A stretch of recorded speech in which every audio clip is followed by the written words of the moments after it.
Alright, so people have asked me what was the most exciting thing that I saw at CES. And to be quite honest, it was a little folded up piece of cardstock.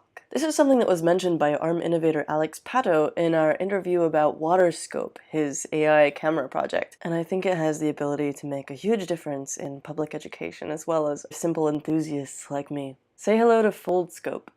You look through is this tiny little fruit fly. See the fly here? Okay, and you mount it on here like this. There's an arrow here.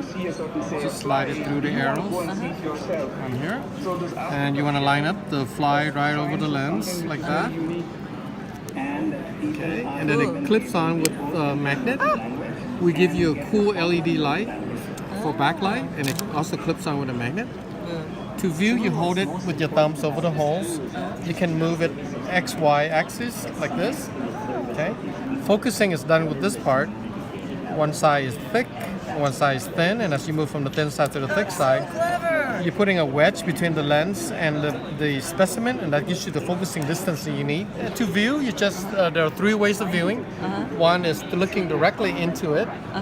Okay. The second is to use your phone. And the third is projection. So to use your phone. Wow! That is so cool! Yeah. Two eyes. And then you can move, you can see its stomach content there. Wow! And then its wing, you can see the wing there. And watch this. Did you know that they have hairs on their wings? I did not know that! You zoom in, you can see the hairs on the wings. No way! That is so cool!